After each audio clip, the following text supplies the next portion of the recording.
That's the big difference between 1 and 2. Isn't it They're also, not over the top. Manic is. is it, They are. is Manic it, is over the top. Hypomanic's not. Right, that's what I thought. Yeah. isn't also one 4 days as opposed to the other one's a little longer? Yeah, the bipolar one I believe is 4 days. And the up mood and the hypomanic, it has to be, one of the key questions has to be different than their non-depressed mood. That's a key question. It's different than your non-depressed mood. The mania, The mania, the it'll be a hypomania. week. Yeah.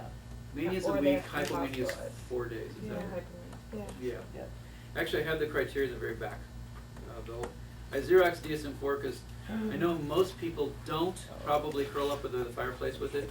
You memorize passages from it and quote them to other people. And, Email round. but I know, you know, a lot of people, psychiatrists are going to have DSM-4s, but nurses probably, RDs are probably not going to have them. So American Psychiatric Association, okay, Xerox. Just parts of it. Cyclothymia is very difficult. You can't have a major depression because if you did, you'd be bipolar 2. It's very difficult. It's 2 years, many kind of hypomanic and low periods, but never meeting the criteria for major depression, never meeting manic or mixed diagnosis because if you did, you'd be bipolar 1. But it's ongoing for 2 years, more days than not, that kind of thing, and that's cyclothymia. And that's hard to pick up because they're not that good of a historian to get it. And there's some rules of thumb on that, but I need to kind of keep on moving. Anxiety disorders. What anxiety disorder is associated with shyness? Social. Yeah. Wrong. That's just what I wanted to make. Thank you. Abuse me, just a I minute, used abuse you. me. I used you. Yes, I did. And I knew you'd be the one to. Ah. There are no such things. This is important. There are no such things as personality traits as symptoms on anxiety disorders. It doesn't talk about obsessiveness. It doesn't talk about compulsiveness. It doesn't talk about shyness. It talks about clinical symptoms, obsessions. It doesn't say the person's obsessional. It's that they have obsessions. Intrusive, upsetting, uncontrollable obsession, and OCD. It doesn't talk about the person's obsessive.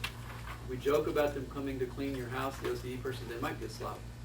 Their compulsion may have to do with checking the stove 50 times, but their room may be an absolute mess. They're not the same. There's the overlap between OCD and obsessive compulsive personality disorder is only about 20%. It means 80% of the time, if you have one, you don't have the other. OCD is an anxiety disorder. It involves anxiety. It involves distress. OCP is more of a lifestyle. It's anal retentive. It's the way they function in life. They're perfectionistic. They're rigid. They're stubborn. They're frugal. OCD people may not be frugal. They may not be stubborn. Could OCPDs hoard? Yes, that's one of the symptoms of it. That's one of the crossover where they're not, DSM doesn't quite have their act together, I think, on that one. But they would do it probably for different reasons. You're going to see more of a magical thinking with OCD. I'm hoarding because I'm afraid I might throw something away that's extremely important. The other person's more of a miserly hoarding. But they're different. There are no personality. Totally. There are no personality traits on anxiety disorders. And there's no talk of anxiety on personality disorders. I bet that's on the test. Might be. All right, so you gotta Say say it that again, no again. personality No. and anxiety disorders and no. And no anxiety symptoms in avoidant or uncomfortable. And that's as close as you get in social situations. But it's more of about personality. Anxiety disorders never mention personality traits. So we sometimes confuse OCD, social phobia, avoidant. They're different. Basically, what you see with all anxiety disorders, if I can erase the neuros, is this is common just as anxiety. There's a situation or an object that leads to anxiety, and that leads to usually avoidance or some form of escape if it's too late, they're already in the thing, or they tolerate it with a lot of, or endure it with a lot of distress. What's That's endurance. I didn't write that very well. It's in your handout. Situation, object, and almost always the anxiety disorders are named for the disorder. Social phobia, what are they afraid of? Social situation? Social situations. Generalized anxiety disorders are afraid of generalized situations. Obsessive compulsive are actually afraid of their own obsessions and compulsions. They're afraid of their own obsessions, really. I'll get to obsessive compulsive disorder in a second. Social phobia, the person can be very extroverted and gregarious. They can be very extroverted and gregarious. But maybe they're afraid to read out loud in class, or they're afraid to answer questions in class. That's all you need to get a diagnosis of social phobia. One situation where you're very, very nervous or anxious, or you're afraid of being embarrassed, you're afraid you'll do something embarrassing, other people will ridicule you. One situation is all it takes. There's a generalized type of social phobia, and that's probably a crossover with avoidance, where there are many social situations that cause some fear. PTSD and acute anxiety disorder. PTSD we know pretty much about. A couple quick things about it. And acute anxiety disorder, acute stress disorder, the only difference between that and PTSD is time frame. That's what you get right after the trauma, is the acute stress. Trauma can't be something that just seems traumatic. There has to be involved a death or near death, witnessing a death or a near death, being physically harmed, losing physical integrity, like a sexual assault.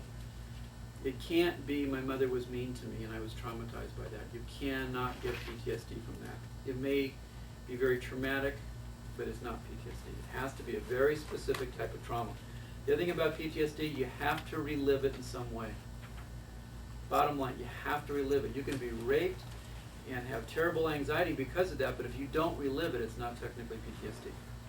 There has to be reliving of it, re-experiencing it, nightmares, intrusive thoughts, flashbacks, some way, and then a whole bunch of other symptoms that we pretty much know about. What they're mostly afraid of in PTSD are cues.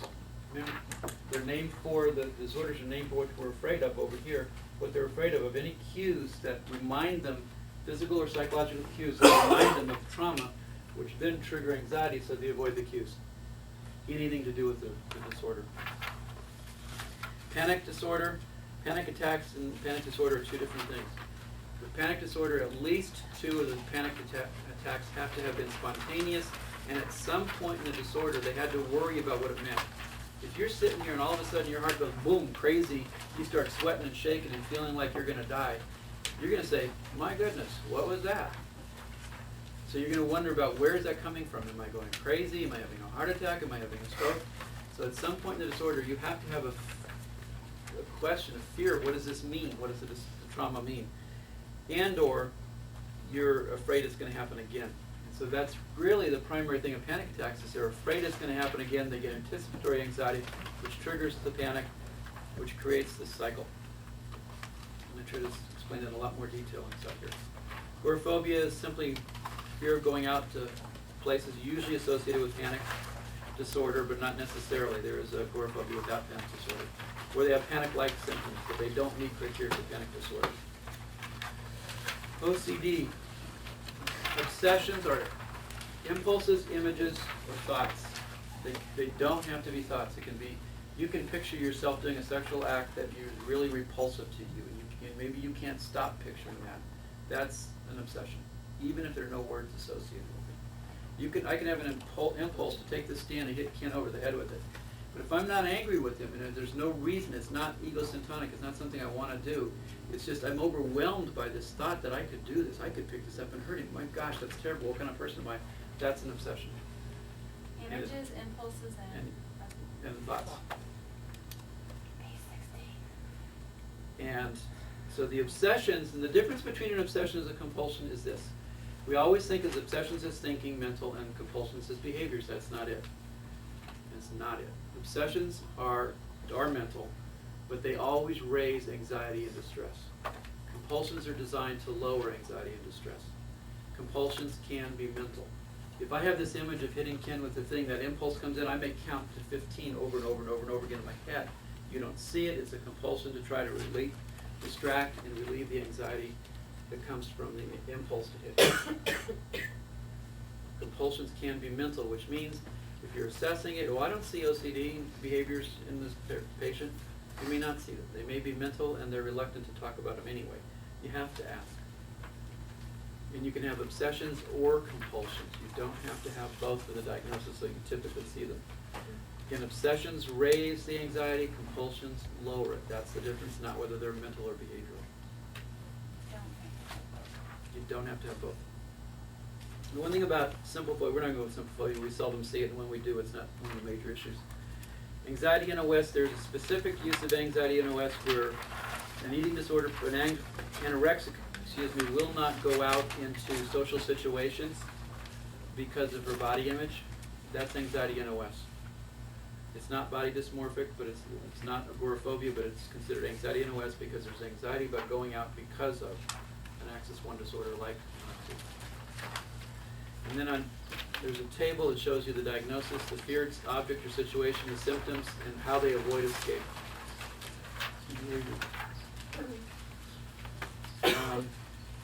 Generalized theory of anxiety, basically, a lot of people think, and I believe this, that anxiety is like a dryer spinning. It's just your head going around and around and around, and pretty fast sometimes.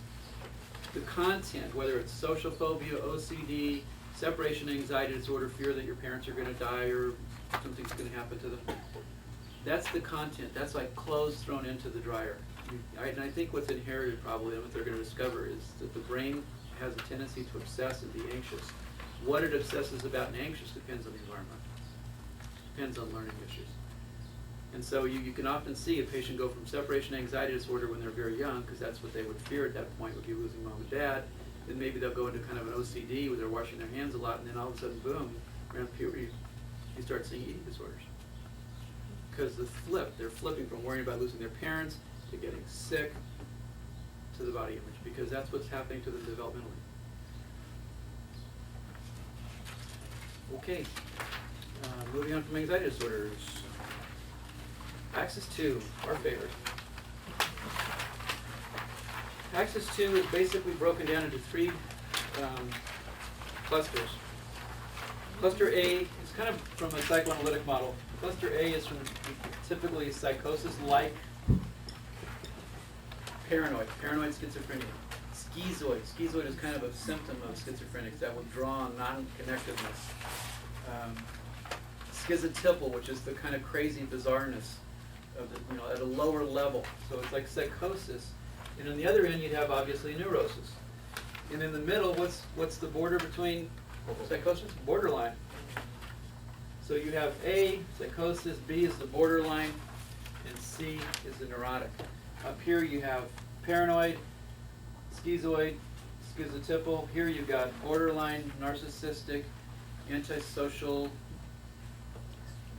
that's it I think, histrionic, the acting out kind. And here you've got dependent, avoidant, and obsessive compulsive. Where's the C? It's 24. 23 and 24. Yeah, that's kind of how they're broken down in that psychoanalytic way. Couple quick things about these. The generic criteria on page 23. You can meet every single criteria in the book, the specific criteria for borderline, and still not have it. Because you also have to have the generic criteria, which you'll see laid out. I'm not going to go through them on 23, just real quickly. Enduring patterns, inflexible, pervasive across a broad range, very enduring patterns. So if they come into treatment and they're meeting every single criteria for borderline, but they don't meet that generic criteria, you can't label them borderline. Which is why it's hard to diagnose them. It's easy based on their current functioning, but you have to go way beyond that. So, but if you get collateral from previous treatment provider. Yeah, that's where you're looking at, you have to have history, you have to have substantial history, especially the older they get. You have to have substantial history that this has been pervasive, it started early on in their life, it's been pervasive, it's been inflexible, it's been demonstrated a lot of different situations in their life. You have to be able to know that, through collateral or otherwise. I put in some very specific things about borderline and narcissistic because those are the two that give us the most trouble. But basically, with the borderline, you get abandonment, fear that they can't, that creates fear and anger and issues that they can't regulate, which causes them to act out, which causes people to push them away, which creates more abandonment, which creates more emotion, which they can't regulate, which causes them to act out more, and boom, boom, boom. But I went into a lot more specific in terms of what they're looking for. For example, a borderline wants to be one with somebody without being controlled. They want to avoid abandonment at all costs, they want to avoid responsibility, and they want to be taken care of. You know, I like that, I think I'll do that too. So then what our real needs are, this is on page 27, what our real needs are, what the obstacles are would be in treatment, and what are some of the treatment issues that we need to look at. We did the same thing for narcissistic, because again, those are the ones that kind of cause problems. And talk a little bit more about avoidant and dependent, because we see those as well. Substance related, big thing I want to hit here very quickly, where is alcoholism? What page is that? Would you I'm say, sorry. could you give us I'm page sorry. numbers when you do this? 267. 31, 32. Trying to go fast. I know, but it's not helpful. I'm This- sorry, Gary, you're right. You need to You're name right. what page you're on. 31. Thank you. 31, 32. Where's alcoholism diagnosed in DSM-4? Under what section? Good question. It's not a 3, is it? It's a good question. It's not diagnosed at all. Alcoholism has a lot of baggage. It's not diagnosed in DSM because it has a lot of popular things that are tied onto it, a lot of 12-step things that are tied onto it. It's not in DSM-4. Not alcohol dependent? Alcohol dependence, but that's not alcoholism. Okay, So understood. then it's a labor, it's a. But it's looked at differently, and there's a difference. We talk about recovery. In DSM, you're not going to hear the word recovery, you hear the word remission. Right. And they're different. Abuse is any pattern, and they go into more specifics, but it's any pattern of using it in situations that are dangerous, they're socially, occupationally disruptive. And the generic criteria for substance abuse is on page 32, and it's shown in a single 12-month period by one or more of the following. If they also meet criteria for dependence, you get rid of the abuse, you don't have both. Dependence is, there's dependence with tolerance and withdrawal. Tolerance is, takes more and more to get the same effect. Withdrawal is when they begin to cut down, they begin to have significant symptoms, usually the opposite of what the substance does. Heroin causes constipation, so they get the runs when they go off heroin. But you can also have a dependence where there isn't physical tolerance or withdrawal. However, they have to use more than they intended to, the duration is more than they intended to, repeated tries to cut down, spend a lot of time using the substance, trying to get it or recovering from its effects. It impairs functioning, et cetera, et cetera. Then there's remission. If a patient is alcohol dependent and a year later they're having a glass of wine every night with dinner, are they in remission? Are they? Alcohol dependent, a year later they're having one glass of wine every night with dinner. No, because I went past a year. But they're in total remission. 1 year later, they're not using they're using one glass of wine per night. And that's the difference between alcoholism and alcohol dependence.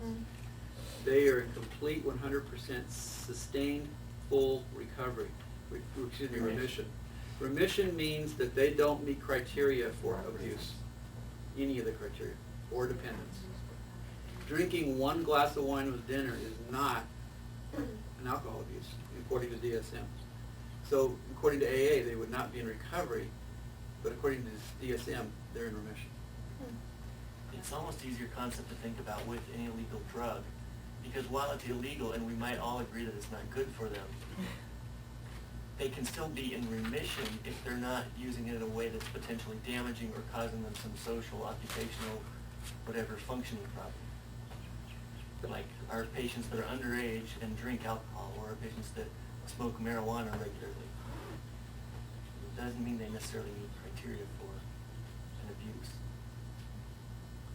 Okay.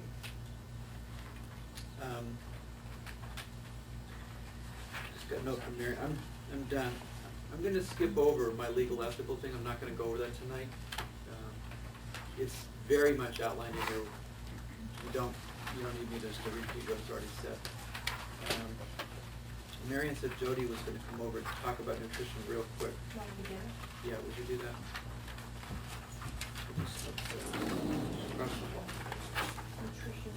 She'll just be covering the bare basics of nutrition.